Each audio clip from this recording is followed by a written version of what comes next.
Just about 6:17. Welcome back to KHUA this morning. That's right. It's time to check in with Ben Yount from Illinois Watchdog.org. He joins us live via Skype this morning. Good morning, Ben. Morning, Kristen. How are you? I'm good. How are you? Glad to see that there is no Cardinals signage by you this morning. He said he mailed it to you. If I turned the camera, you would see the Hall of Fame wall. So that's what... That's not right. It's not right. It's Friday, Ben. Well, not only is Ben Yount schooling you on baseball, he's also talking about school funding this morning. What you got for us?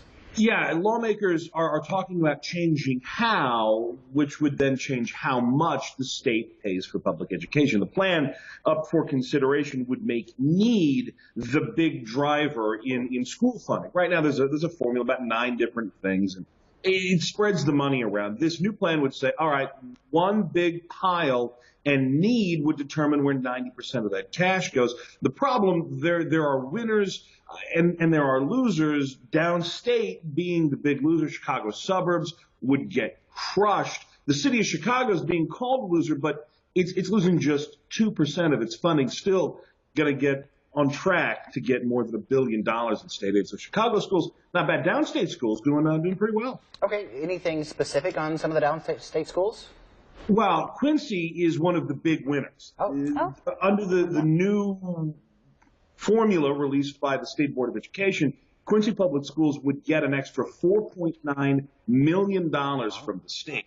That's a 30% bump. In fact, if you look at State Senator John Sullivan's entire district, the biggest loser would be Nauvoo schools. They lose just $177,000.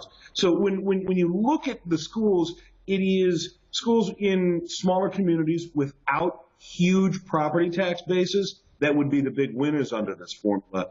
Springfield schools, normal schools, those kinds of bigger districts with a better tax base, they may lose a little bit. Quincy, though, $4.9 million, one of the biggest cities downstate to be a winner.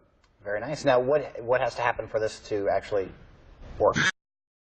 Well, for this to work, lawmakers have to agree on it and get it done by the end of the month. And this gets complicated because almost every single Republican in the suburbs is going to say no. Their schools are going to get devastated. The high school I went to in Naperville going to get $4 million less from the state each year. But you have a lot of downstate lawmakers of both parties who will see winners and losers. There's a lot of talk. How does this fit in with a possible vote on the extension of the 2011 income tax? What does this mean for the budget? Lawmakers have to pass this. They've got till the end of the month, but in legislative time, that's a lot of time. This is now part of a very interesting discussion as we head towards the end of May, and a discussion I'm sure we're going to have each and every day till we get to the beginning of June.